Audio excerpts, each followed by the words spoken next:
Okay. Take it away. Thank you. So, first of all, thanks for the organizers for the invitation to this nice conference. I have to say that I'm a little bit out of my comfort zone, so I'm an inverse problems person, and so I'm doing again here some sort of inverse problem.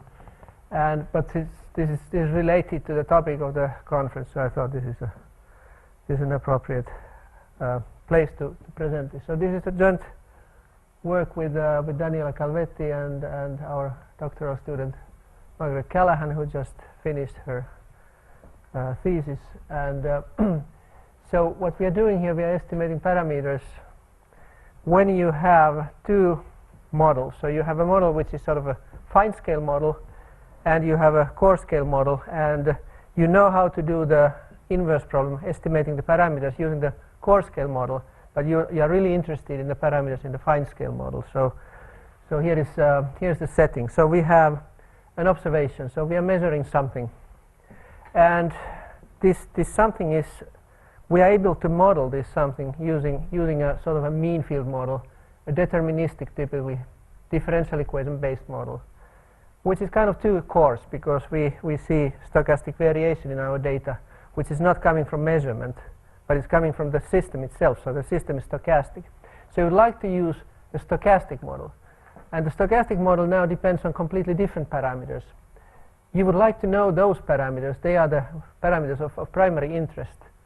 But this model is hard to deal with because it's intrinsically stochastic. So we are going to use Bayesian methods, and the Bayesian methods require that you have some sort of prior and you have likelihood. For this model, even if you have this additive noise, the likelihood model is not so obvious because the stochasticity is also in your model. So there are two applications that we have been motivated by. One is to look at growth assays in HIV competition experiments, and which is spatially distributed. And I have a sort of a toy model at the end of my talk, which explains what we are trying to do there. And the other one is related to molecular dynamics and properties of cell membranes. So we try to infer on what is happening at the molecular level in the cell membrane, but we sort of know how to do things using the differential equation description. Okay, so this is the setting. So we have two models. So B and beta are representing the same measured object, but I use a different notation here to keep track of which model I'm talking about. And so the question that I'm going to address here is, suppose I know how to estimate data, can I somehow estimate Xi or say something about Xi, infer on Xi? So we have been looking at this sort of modeling error model. So you have a quantity that you want to model using a simple model. You know also a more precise model. And so in the works that we have been done so far, we have addressed the different discretization level. And in that case, the parameter in your fine scale and coarse scale model is the same. So it is sort of easier to say what the modeling error is. Now here, we don't know really the connection between this Xi and theta. And so my goal is to infer on the parameter Xi. So I write here capital letter Xi to mean the random variable of the where this Xi lowercase is a realization, and theta is the random variable whose realization this theta is. So I motivate this by looking at a very simple chemical kinetics model, and in this model actually we know what the connection between my fine scale and coarse scale parameters are. And I apologize that I have here x instead of theta. I should have used the same notation. So x is the coarse scale parameter that I'm estimating, and then I have fine scale parameter Xi. So we have this reaction model, and the reaction speeds are x1, x2, x3, and x4. And so we are observing the concentration at given discrete time steps. And from that information, we want to estimate the reaction parameters x1 to x4. So the core scale model is based on the simple ODE model based on mass action. This is a very simple example. And the fine scale model, we are writing a Gillespie algorithm, and so the fine scale parameters are the propensities of those reactions. So here's the core scale model. So I'm denoting by C1, C2, C3, and C4 the concentrations of my species, and then using the mass action principle, I write the ODE system. So this is my core scale, the basis of my core scale model. And so here is the core scale observation model. So I'm assuming that I'm observing with noise some of these concentrations. And in this case, I'm observing the 3 first observations at discrete times. And my E is an additive noise, and that noise is now not only the observation noise, but it's also accounting for the fluctuations in my data, because I'm generating in this simple example my data using the Gillespie algorithm. So there's an intrinsic fluctuation in there. So this E is not only the observation error, it's also the modeling error. And so the fine scale model, I'm writing the propensities, and here are the parameters C1, C2, C3, C4, and so and I'm assuming that the propensities is proportional to the molecule or molecule counts, so N1 to N4. And so without going into details how you write the Gillespie algorithm, I assume that everybody knows that. And so then my fine scale observation model is the same quantity, again the concentration. So I divide by volume, and I express in terms of so I'm dividing with the Avogadro number. So you can think that these are the same, representing the same quantity that you measure. And so here are some realizations. So these wiggly curves are the stochastic simulations, and I'm generating the data using that. So those black dots are my synthetic data, and then the ODE solutions are the solid curves, which are scaled so that the initial values are the same, and so then we know from the theory that there's a convergence to the mean field model. So if you think this model as too simple, this is simply to show that we can really get our hands on this C. So this is not really very sophisticated problem, but this is a motivation. Okay, so how are we going to do this? So we are basically applying Bayes formula and some approximations, and sampling approximations of distributions.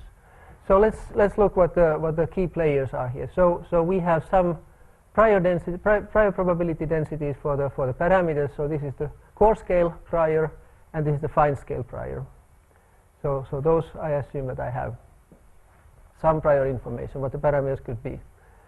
The likelihoods, which are in this case a little bit more problematic, are the likelihood of the observation given the core scale parameter and the likelihood of the fine scale model. So this is the problem, because I don't really know how to write that in a computationally efficient way. So otherwise I would just use Bayes formula and estimate my Xi directly if I had a nice formula for this one. And so as in the statistical Bayesian statistical inverse problems, the solution is considered to be the posterior probability density. So you're inferring on the parameters based on observations, whichever model you are using. And so this I somehow know how to do, because my model is simple. This one is the hard part, and so I'm trying to find some sort of proxy for this. And so what my proxy is going to be is that I'm trying to infer on the fine scale parameter after I have inferred on the core scale parameter. So this is kind of a strange formula, because it doesn't contain the data. The data will be implicitly there, because I'm going to use the data to infer on this data, and then I'm trying to see what I can say about the fine scale parameter. And the glue between those models is, of course, the assumption that they are both modeling the same observation. And so Bayes' formula says that if I reverse just the order of those parameters, I can write this object that I'm interested in terms of the reverse conditional probability times the prior probability density of the fine scale parameter. And so now the question is, how can I, in a computationally efficient or at least reasonable way, approximate this quantity here? So what I need to do, I have to find a computationally reasonable way to sort of merge the prior probability distribution to this likelihood. And I'm going to use sampling, so I'm going to approximate directly this prior here by a sample-based prior, and then you will see how I'm using sampling to get my hands on this distribution. So here is my sampling approach. So as I said, I have this prior here, some sort of, let's say, unit interval, if you like. So you have your parameters in an interval. Say you can use a uniform distribution. So I'm sampling first my fine scale parameters from the prior distribution. So I'm taking a sample of parameters here. And for computational reasons, I am going to approximate my prior by a Gaussian mixture. So how do you do that? So you calculate the mean of the sample, and you calculate the covariance, the empirical covariance matrix of your sample. And so if you would approximate now the prior with the Gaussian, you would just use Gaussian with this mean and this covariance. However, Gaussian is usually not approximating very well things if they are non-Gaussian. So the Gaussian mixtures are much better. So what are the Gaussian mixtures? You say that your probability density is a sum of small Gaussians. So what I'm doing here, I'm scaling the covariance, the empirical covariance with a small parameter h. So this h is typically, well, I give you numbers soon. So I'm scaling this c, so I take tiny little Gaussians, and I'm putting these Gaussians around points c, k bar, which are not exactly the sampling points, but they're points which are moved a little bit towards the center of mass of those sample points. And this a parameter here is typically close to 98, 0.98, 0.99. So I'm really using small Gaussians. So these points here are almost the same as the sampled points, but they are moved a little bit towards the center of mass. And why am I doing this? Because if I do that, then the mean and covariance of this sum here equals the mean and covariance of that. Otherwise, you have some sort of bleeding effect. You have artificial diffusion if you don't move these points a little bit towards the center. Now, if you let your h go to 0, you will see that this is going to be just a point mass approximation of your distribution. So that's fine too. Okay, so this was the quantity that we wanted to handle. So here is the prior. So I use Bayes' formula. This was before, and I'm plugging in here in place of this prior my Gaussian mixture. So I'm leaving this 1 over k away because I'm calculating things at this point up to a normalizing constant. So this symbol here is proportional up to a normalizing constant. So here's my approximation, and now I'm doing a further approximation. Since I said that my h is small, so c is very close to the mean value when this Gaussian is essentially non-zero. So I don't make a big mistake here if I plug in here in place of c this c bar. So I'm assuming that my Gaussians are strongly concentrated around the mean, and so therefore this approximation here is a reasonable, valid approximation. Okay, so this is my conditional density of c given theta, and so this is now fine. Now I have to do something with this reverse conditional density, but the nice thing is that now my ck is a sampled point, so this is fixed, so this is only a distribution with respect to theta. So let's see, I said that the glue between the final coarse scale model is that I assume that they are modeling the same thing with different errors, of course. So I'm saying that b equals beta, and this is the fine scale model. And so now I'm writing this conditional density here by marginalizing away the data. So I'm writing theta conditional on beta, and then beta conditional on xi, and then I'm marginalizing away this beta. So I'm using this integral, and I want to use here some sort of Monte Carlo integral so that I can do it based on samples. And so what I need is, obviously, I need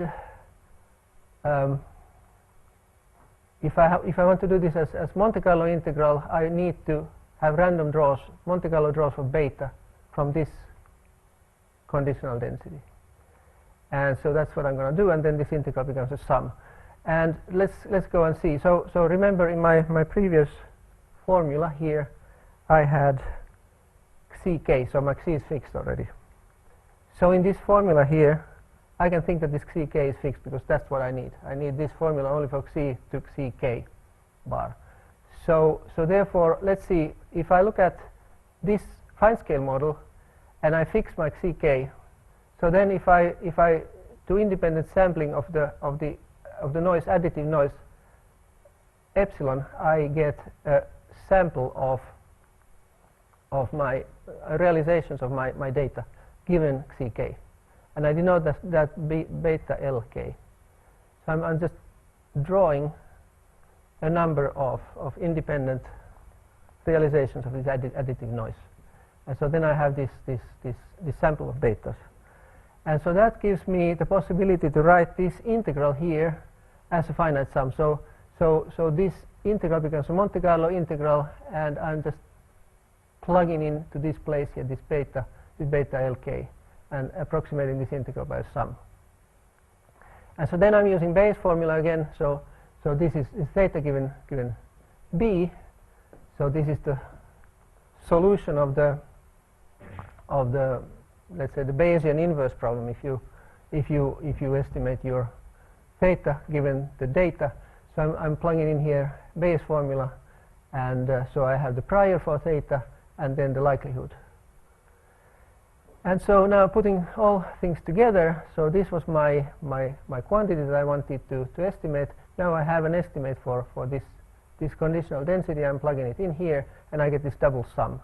And so now everything is based on sampling. So I'm sampling first my fine scale parameter, and then I'm sampling the data based on the fine scale model. And what is left is my theta, which is the coarse scale parameter, which I hope I can estimate from the data. And so then I get the distribution for xi. That was the point. So I have an approximate formula for my fine scale parameter, which is simply based on numerical simulations and the estimation of theta from the data. In particular, if you want to calculate just one number, which is the expected value of xi given the estimated theta, what you can do, so first of all I calculate this partition function by integrating this quantity here. So I want to normalize it. So if I want to normalize it, I need to know what the integral of this is with respect to xi, but this is simple because Gaussians, I know how to integrate them. So I integrate this with xi, so this Gaussian gives me 1, and that gives me the partition function here. And so the scaled approximation for this conditional density is given by this formula. And so this is essentially the solution that I was looking for, how to infer on the fine scale parameter based on the coarse scale parameter. And so in particular, as I said, if you want only one single estimate, so suppose you estimate theta first and then you estimate xi, you just take the expectation using this approximation, and here is the simple formula for your expectation. So you see that this is really nothing else but the weighted sum of your auxiliary particles that you have sampled and moved towards the center, but they are weighted with essentially with this factor here, which is telling how the coarse scale parameter is related to the sampled fine scale data. Okay, so here is a schematic picture, but this is a little bit hard to read, so I skip. I go to this example. So this is the simple example that I was talking about at the beginning. So to simulate things, let's assume that I simulate the data using a known parameter value xi star, and so this is the target value that I'm trying to get back. And so I'm taking the prior interval for my xi to be a large interval that contains the true value. So these are just some numbers. So 1/10 and 10 times the true value is the interval from which I'm simulating my fine scale parameters. So I'm drawing a large number of these x's. I'm using 10,000, and then I'm for each one of these x's I'm drawing 20 realizations of the data, independent realization using the noise. So I have this matrix bk here for all k, and then in order to solve or estimate the coarse scale parameter, I need to have some sort of likelihood for the coarse scale model, which takes into account the modeling error or model discrepancy between the fine scale and coarse scale model. So what I'm using here is I'm taking the simulation and I'm calculating the covariance of empirical covariance of this matrix, mean value of that, and I'm adding white noise, which is simulating the observation error in my fine scale observation. Then I'm estimating my coarse scale parameter using a linear multi-step method with ensemble Kalman filter, which I'm not going into details, but so it's a sequential estimation method. So I'm sequentially improving when I'm marching in time the estimate of the coarse scale parameter. And so here are some results. So we see that this red dashed line here is indicating the true value, and here I have 200 realizations of the algorithm. So I'm running this algorithm with independent data 200 times to see how well I'm getting back my parameter. So this is the histogram of the expected value of the fine scale parameter given the coarse scale parameter, which is also estimated every time again. So these are independent runs, and you see that they are pretty well localizing the fine scale parameters to the value that I used for simulation. So we were quite happy with this. There was a little bit of a surprise for us to see that when you do the scatter plot. So this is the estimated coarse scale parameter versus the estimated fine scale parameter, and you see that somehow the spread of this so theoretically we know that they should be more or less equal. So we were expecting to see a cloud of points along this regression line. However, we see something like this. So it looks like the estimate that we get for the xi parameter, xi4 for instance, is narrower than what we get from the ensemble Kalman estimate for the coarse scale parameter. We don't fully understand what that means. So is this really artificial precision, or is it really something that comes from the method? So this is to be analyzed still. But it was kind of a nice to realize that we are not losing the precision, and we didn't actually lose the accuracy either. So this is a fine thing. So here is another example which is a little bit more sort of interesting, because here we don't really know what the correspondence between the coarse scale and large scale parameters are. So we are looking at the spatially distributed stochastic infection network, and then we are using a spatially lumped model for a coarse scale model. So you see that there are things that are not modeled in one of the models. So we have a sort of a hexagonal mesh, which I will show you soon, where each triangle, so let me show you. the picture here. So this is the mesh. So we have a growth assay, which is this hexagon, and so each triangle is modeling a cell, and each cell can be in 3 states. It can be infected, uninfected, or it can be empty or dead. So when a cell dies, we model it as an empty space, and so the healthy cells can proliferate if they are nearby an empty space. So there's a birth process also, and so if xtq is the random variable that is indicating the state of the qth triangle, we fix the transition probabilities. So kappa t is the number of uninfected neighbors of the qth place, and gamma tq is the number of infected neighbors of the qth cell. And so then we postulate these transition probabilities to the probability of dead or an empty space to be occupied by an uninfected cell increases when the number of healthy neighbors increases. And here is the parameter C1 that we want to estimate. So then there is an infection process. So if you have an uninfected cell, the probability of getting infected in the next time step increases with the number of infected neighbors. And then we have a death probability C3, and then that only is for infected cells, and 1 minus C3 is then the probability of infected remaining infected. And so here is a simulation one run. So these red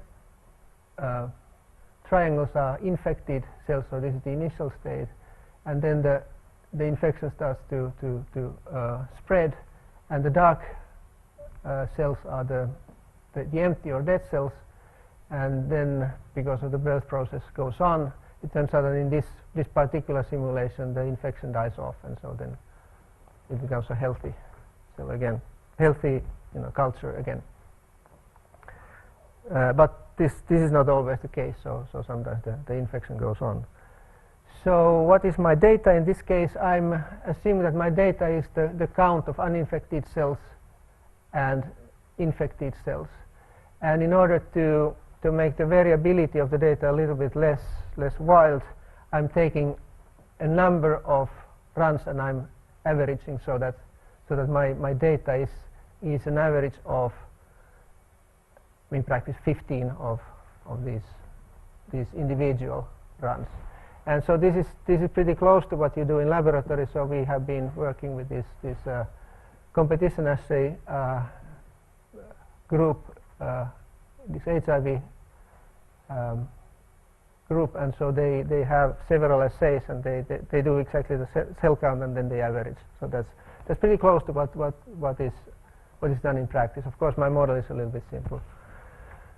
And so then my fine scale model is exactly this stochastic model that you just saw. And here are some realizations. So these curves here, these are the count of uninfected cells, and 15 of them, and the black curve here is the mean that I use as data. And these are the infected cells. You see that here several of these infections ended, and so this mean curve is lower than what you would visually think that it would be.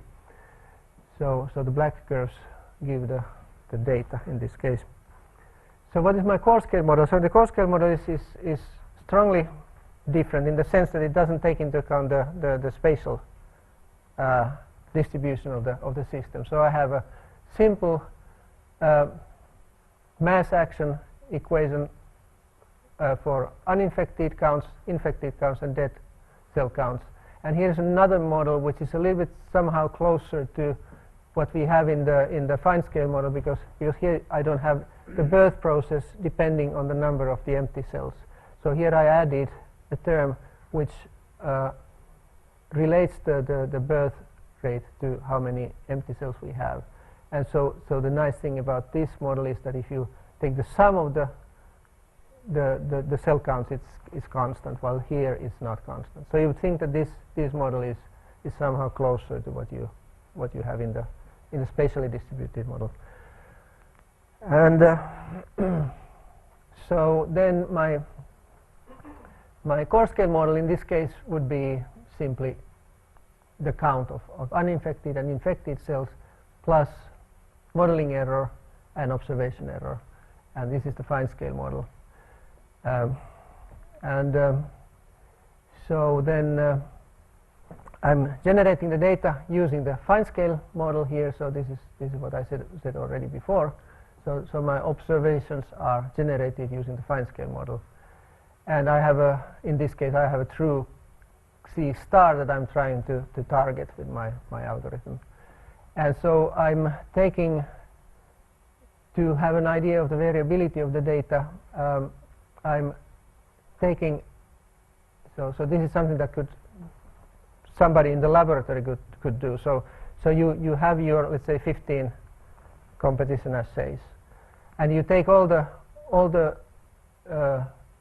betas that you observe, and you say that the variability of your data is given by the covariance matrix of those 15 observed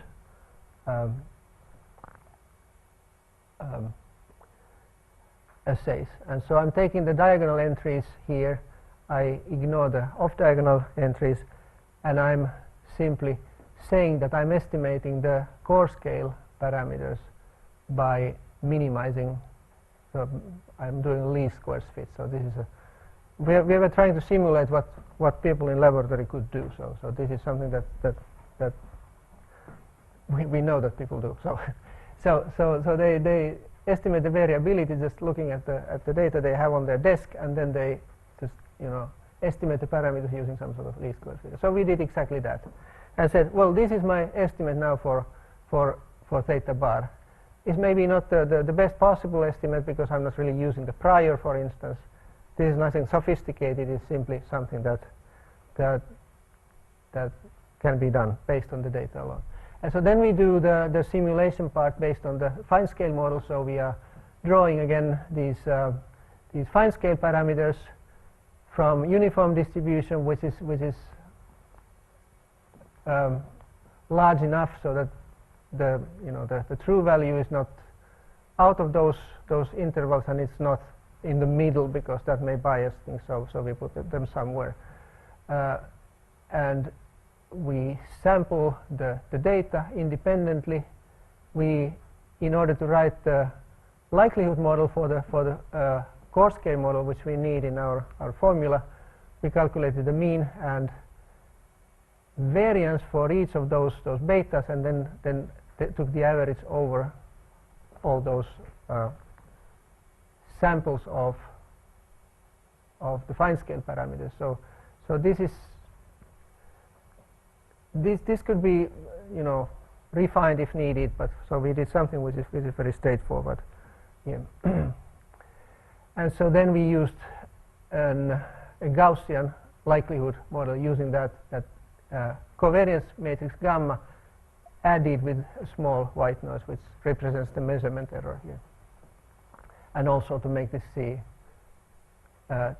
not being rank deficient, because that's easily rank deficient if you do those calculations empirically. So this is my likelihood model, and so we can think that this is sort of a computationally tractable proxy for the fine scale likelihood, which we don't really know. But so we want to relate that to the fine scale model. And so then I use simply this mean value formula to estimate the fine scale parameter. And so here are some results. So this is the first model that I used, and it pretty well, again, so I'm doing 500 independent runs, so 500 times generate the data, run the whole process from beginning to end, and write the histogram, draw the histogram here. And so the red line again is the true value, and so we are pretty much on target for all of the parameters. Now the small surprise, again, there is always a surprise here, is that when you use the model that look like a better model? Well, for the parameter C3, you get a really tight distribution, but the cost is that the C1, which is the birth parameter, it's wider and it's sort of off from the true value. And again, why is that? We don't really know, and so there's again one more question to be analyzed. But somehow it seems to shift the precision from here to here. So we are losing precision in one of the parameters, but we are gaining in one. And so we are currently working on a more realistic model where so one thing that certainly coming to your mind is that why do we have 3 parameters in coarse scale, 3 parameters in fine scale, and that wasn't on purpose. And so we are now testing with the realistic HIV growth assay model where we have much more parameters, and some of the parameters are related to the cell, and there is no parameter in the large scale model that could be related to those, and we are testing how well this idea is working in a more challenging problem. So as I said, the summary is that these methods we have with our simple computed example, we have demonstrated the viability, at least with the simulated data. How well this is working with real data will be seen, and so the ongoing work is to apply this methodology to the 2 problems that I mentioned, the membrane properties inverse problem and the HIV model. And so we are hoping also to see what we can do with experimental data. And I thank you for your attention.